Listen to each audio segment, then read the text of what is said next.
You ready? All right.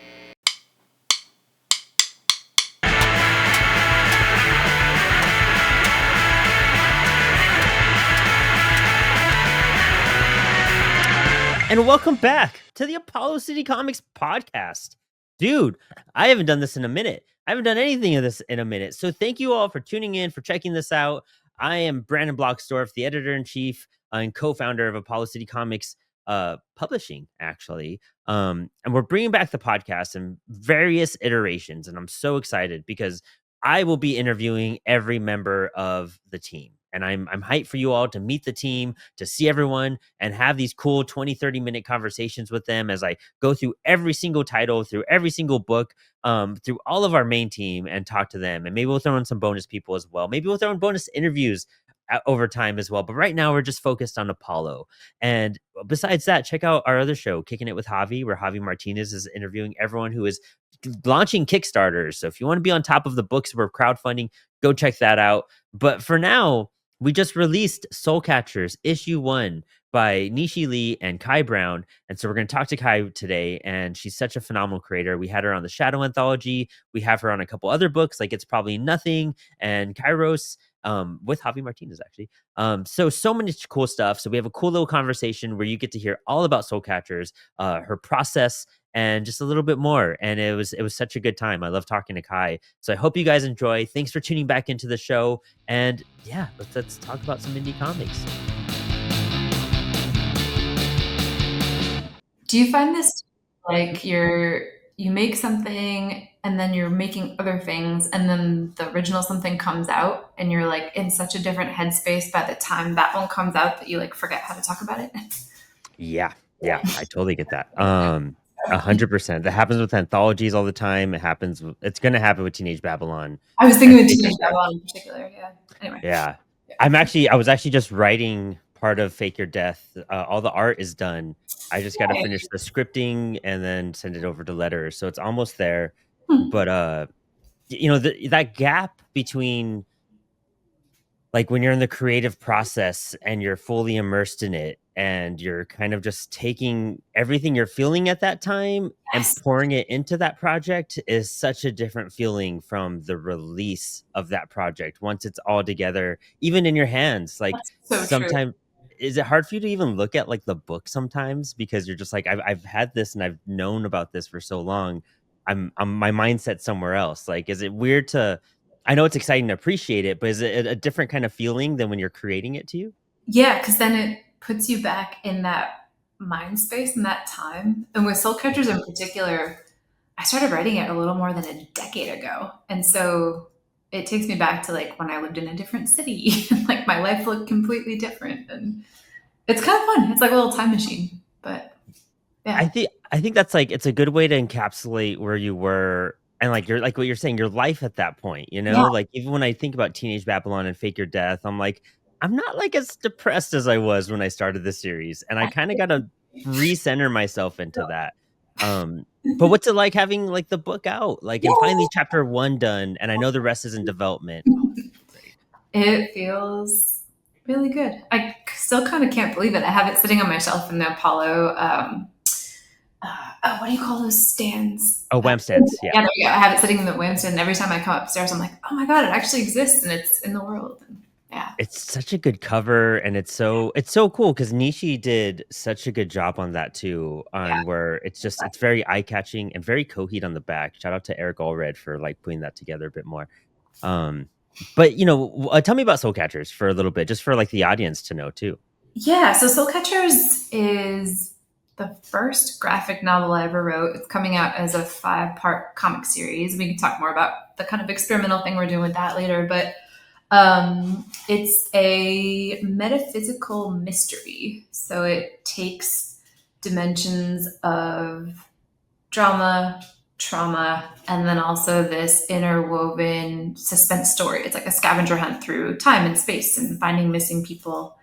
When I wrote it originally, I did not know anything about the comic space, and I wrote it as a novella, and it just wanted to be a graphic novel. And that actually is what brought me into comics in the first place. So I did a crash course on comics in New York, and I met Nishi there.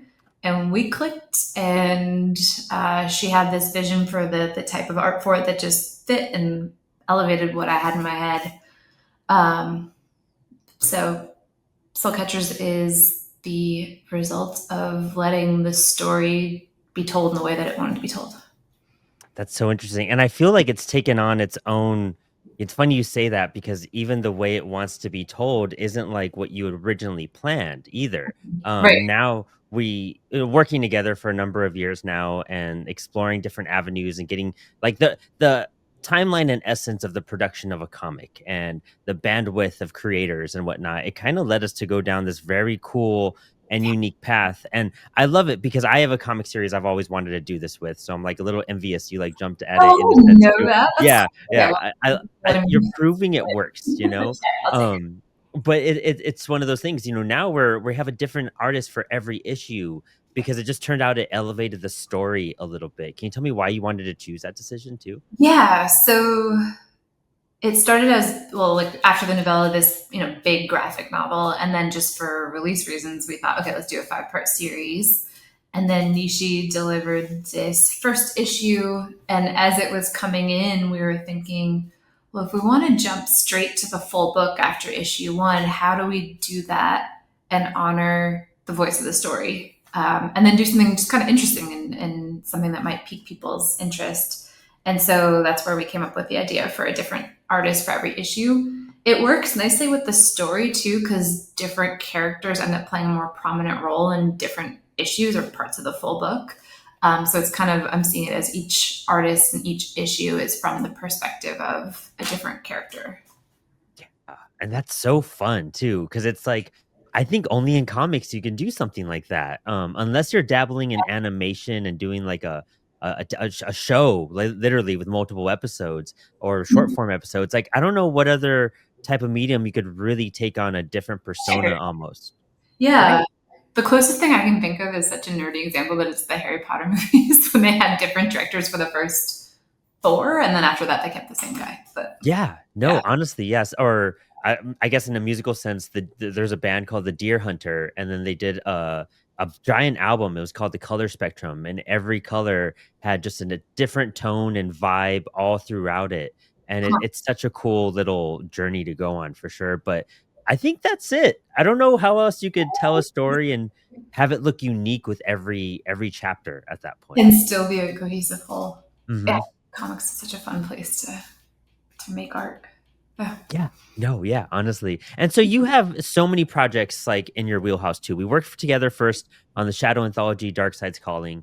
And that was a great like introduction. You brought such a flavor to Apollo that we knew was missing and like we needed your anthology to be part of our triangle of anthologies to define Oh, this in a yeah, sense, the three anthologies Yeah. picked it up. Yep. Yeah, that was the kickoff year for us, and we've been working it together ever since. And Soul Catchers, I think was the first book you pitched to me Yeah, out it of was. all your Yep. projects. Yeah, Everything. and now Yeah. you have two more in progress right now. Do you want to kind of like hint towards some of those as well? Yeah, and Soul Catchers is previewed in Shadow Anthology, which is kind of fun. So it's a little bit of Mhm. a full circle moment. The other two big comics that we have in the works, the first is It's Probably Nothing. Similarly, that was also a full length graphic novel that we've broken into 5-part series. In this case, Hannah Williamson is doing the full series. First issue coming out next year, and that is YA. I think it's the first YA book for Apollo. Does that sound right? Yes, I think Okay. definitely. Yeah, the And catalog. probably the first horror supernatural demon fairies book too. So I'll go with that. Yep. That will be released. Yes. Yes, yeah. Like that. There's And certain things in that do yeah. fire off other books. Yeah, I just realized. But yeah, first release book for sure. Okay, we'll take it. Wow, that's so specific. I didn't know that there was. Yeah. Interesting. Okay. And then you and I have been having a lot of fun planning the multimedia experience around that because that story has a podcast at the center of it, as well as this true crime blog run by a high school student that keeps bringing in like occult and supernatural theories to explain these crimes. And so we're working on a companion podcast and blog for that to go with that release. And then Javi and I are making a children's comic for all ages called Kairos. That's another one that kind of like Soul Catchers has been in the works for more than a decade. That one goes back like 12 years. Oh, Started as a feature screenplay, then a short, and then you, Javi, and I were at that comic event, and I was looking at his art, and I was just like, I wonder if he'd ever want to do a standalone, single issue, very weird surfing movie that takes place on a farm book. And he said yes. So, so so much of your work comes out of the film aspect and your film background and everything, and it's kind of remarkable because I see a lot of filmmakers trying to do the leap that you've done from film to comics, and I think you've done a really nice job of balancing of what should go where. hmm. And I think that's where a lot of creators have a lot of struggle when they're trying to transition, in a sense, because they choose something that's not really comic book material that was a film, or it's a comic book and they try to turn it into a film and it just doesn't work either way. What makes you kind of make the decision that, like, oh, this would be better in a comic book format versus a cinematic format, in your sense? I feel like there's always a whisper from the story itself. And I've tried to fight against that in a couple of cases. Like, no, I'm going to make this into a film anyway, or no, I'm going to turn this into a comic. It just doesn't work. So it's just the way the story wants to be told. Or even like, I forgot to mention this one, but I think next year, the Chaos Game is coming out as a novel on Yeah. Apollo City with some very intentional illustrations, maybe every 5 or 6 pages. Yeah. And that's one that I also tried to force into a comic and film. And it was just, you get to page 10 and you're like, yeah, this is not working. So it's Mm. just honoring what the story wants to be, as cliche as that might sound. Yeah. No, I think you have to have that instinctive, like, ability to kind of define that for yourself Yeah. too, because then you're kind of chasing something that just won't work, and you're kind of fitting a square piece into a circle, and you're just like, why won't it fit? Like, I know it can if I force it enough, but you don't do that. You're kind of like, I know how to pull back and even reevaluate scripts. Mhm. It's probably nothing, and I've even Soul Catchers to a small extent. Like, it had a lot of film elements that we just kind of touched up and tweaked. And a lot of that's just tense and verbiage and, how many scenes per panel and whatnot. And you kind of break it up a little bit. But I think, like, okay, this is going to have a better transition from panel to panel than from camera to camera, basically, and that movement within the two can really define what it's going to be produced as. Yeah, and how you want to move through time and space. That being Mhm. said, though, I'm just realizing like a lot of the panels do have that cinematic, like widescreen feel to them. Yeah. So there is still like an echo between the two mediums. But And I think that just kind of represents your background even more. Like, you know how to present things in that type of essence, and you have that camera eye, I guess, people have when they're making films and everything. Um, good way of putting it. I might borrow that. and then all of your series that I've encountered so far, you write them all out, and then the artist gets it. And then Do the you? artist, yeah. So the whole book, like all the issues are done. And then, How do you do that? Like, tell me all your secrets, because I need to do that. yeah. I think part of it's just being naive to start, and then it worked for me because I didn't, I didn't know that you could just write one issue, and I thought, oh, I have to have the entire thing done. But it's actually helped because then I can go back and plant things in earlier issues that I want as like a trail for the person to follow. That if Mhm. I didn't know exactly how it was going to end or how this character and this detail were going to come together in issue 4, I wouldn't be able to plant as well. And I just love those scavenger hunt type mysteries, even if it's not a mystery story. So yeah, it was me having no idea what I was doing to start, and then it just worked. So, There's the best, I guess, like, worst yeah. habit you could have ever picked up as a creator, as a writer, Yeah. anything. The biggest feedback anyone ever gets is complete your story. And I think that's the hardest thing I encounter, even with myself. I'm guilty of that 100% for sure.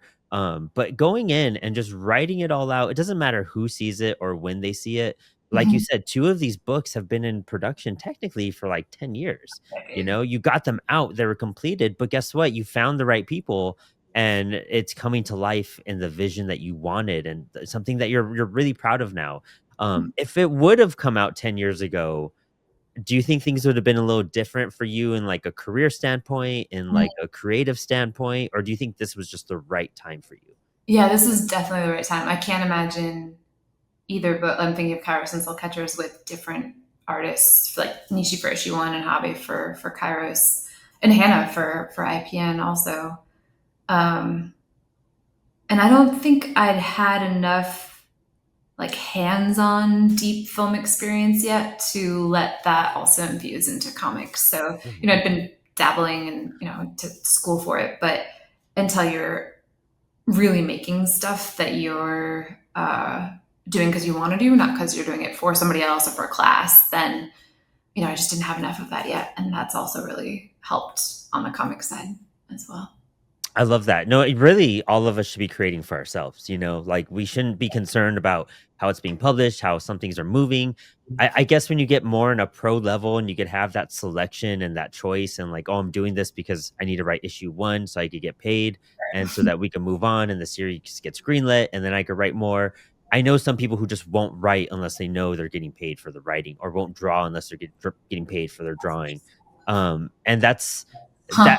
it takes away from the artistic experience, I feel, Oh, really? like I get having to survive for sure. We all got to survive. It's rough. But like if you're doing art just because you're like, well, I can't touch it unless I'm getting paid, I feel like you're just like not appreciating your art output at that point. Yeah. And actually, right around when I started Soul Catchers, I remember thinking, even if I never make a dollar off of anything I make, I just want to keep making stuff. Yeah. And Yeah. yeah, it just, And you create from a different place when you're doing that. At and you've least, done films, you've done features, you've done shorts, you've done a few comics now, you have an anthology. Like, how much have you actually like kind of made in that sense? Like, is it enough to survive on? Is it enough for you to go full time on, or is it just like, no, oh, this that's is a this great is question. passion, like Yeah, right it's now? enough I can no longer say if I never make any money off of it. So that's good. Um, I feel like I could be that, that archetype starving artist and get by on it, but I also know that I wouldn't be creating from the right place. So for me, having like that, day job to support the creative vision has been actually a really great balance. And I never thought that, like, I don't know if I ever would move full time over just because where I would be creating from would be so different, I think. It kind of feels like, and I might be an extreme word to use, but like a desperation to create at that point Yeah. and pressure Yep. versus like I'm going to wrap up my workday and then I'm going to go do what I want and then find happiness and pleasure in that release in it, right? Or if you're working in the creative space on somebody else's stuff, that also, like, I've done that too, and then it's taking all your creative energy for something else. I think I've shared this in another, probably an Instagram live or something, but I had this moment when I was working in LA and I was working for this independent production company, and I was working on a it's like a two things. One was a MMA reality show, and the other was a like ordering like mail order brides, as terrible as that phrase is, reality show. And I just had this moment because I had no energy to write my own stuff, and I just went home one night and I was like, "What am I doing? Like I'm making almost not enough to get by. I'm working on stuff that I'm a little embarrassed about, and I don't have any time for my own stuff." So I feel like that's another way that that can play out too. So. Well, I think that's something we've also encountered with finding artists for soul catchers, because there's some certain topics going on in there, and there's some That's a just great point. themes throughout it. Yeah. And we had a couple creators just be like, you know what, I don't feel comfortable doing this. Yep. And I felt like you and me got more respect for those creators by putting up boundaries rather than like, oh, I'm gonna do this book because I'm gonna get paid and I need some money. Yeah. The two people that said that, I was like, oh, I'm really glad that they A felt comfortable and B like follow their own art in a way that lets them know exactly what they're, you know, set up to do. So Yeah, because you could be in the industry and still be miserable in the industry. You know what I mean? Like, true. Yes. Yep. And I think, yeah, for me it's the balance between like being able to be in it on my terms, which is working out so far. Who knows how long that'll be possible, but I'll keep writing it. So yeah, no, definitely. Like, I'm even with what I do with Comics Wellspring, like yeah. I'm so fortunate for what I get to do. Like, I'm in a good spot. I am happy. There's some challenges and obstacles, but like I could be in the industry and be in like a worse position, and just be really I don't want to ever be within what I do and then start hating what I do. I've seen that with musicians, I've seen that with, people within the film industry and within comics. And so you got to find that balance point, and you got to find that day job that kind of helps you. Well, one, like we all kind of hate our day job no matter what. Like there's always that aspect. But like you got to find something that gets you, I guess, annoyed enough to want to do it, not want to do it forever, but it Yes, doesn't drain you enough to like exactly. make you stop from working on your And it's project. like, it's fine. And then, Yeah, yeah.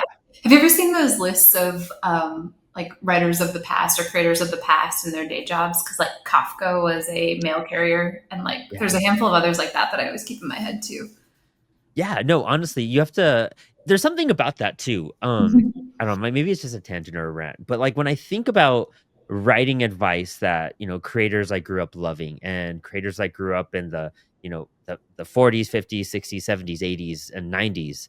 And you hear about what they did and like you're like, oh, you have to write every day, you have to do this every day, you have to continue being persistent.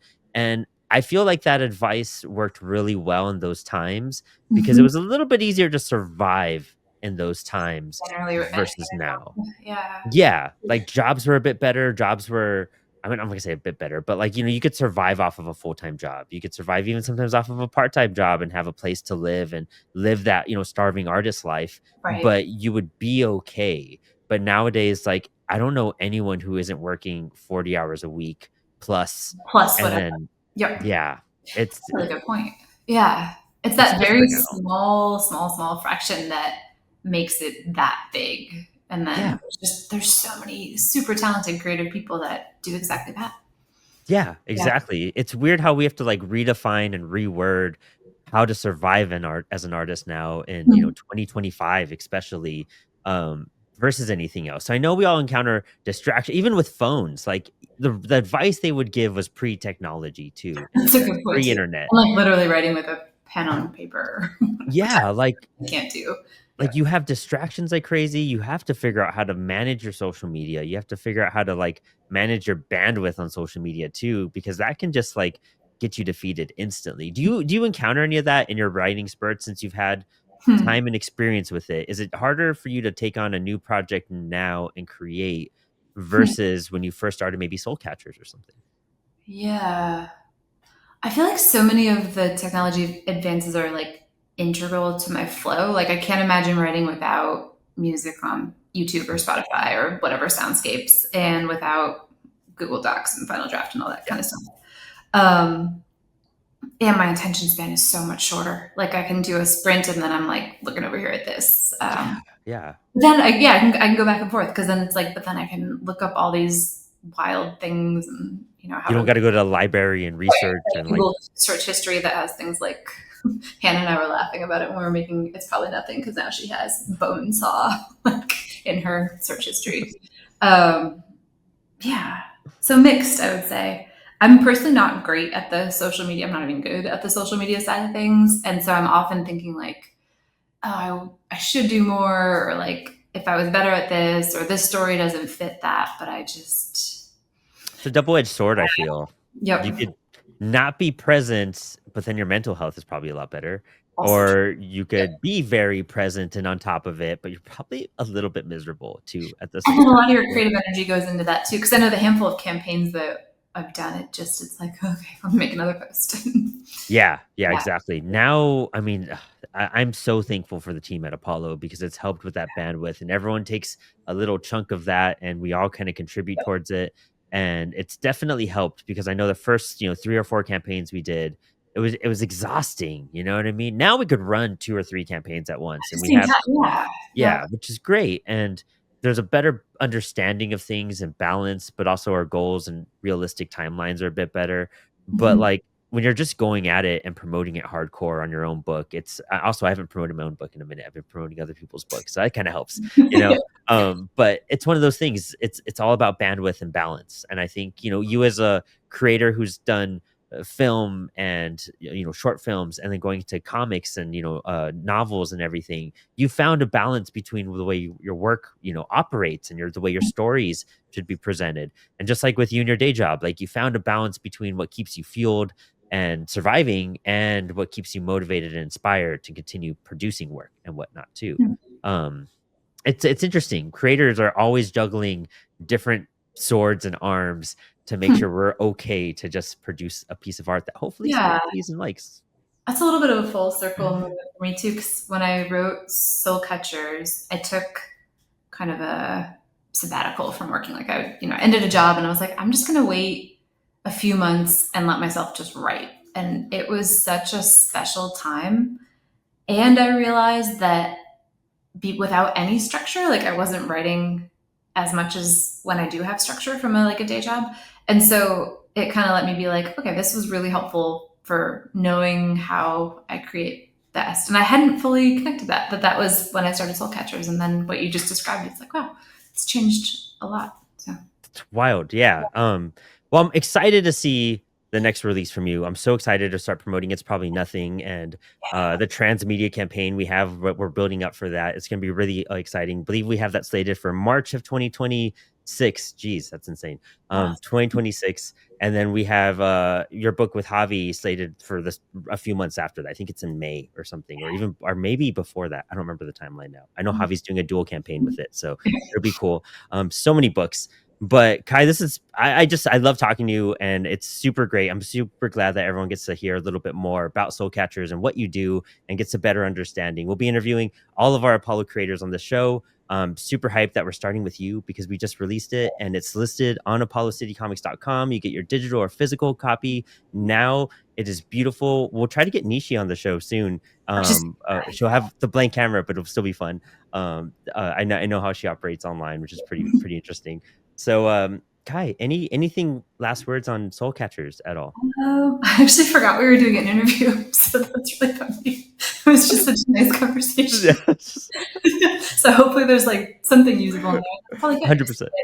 Get nervous. So no, but that's all I got. Perfect. Kai, thank you so much. It's always a blast talking to you and hanging out, and we'll catch you on the next one. Yep.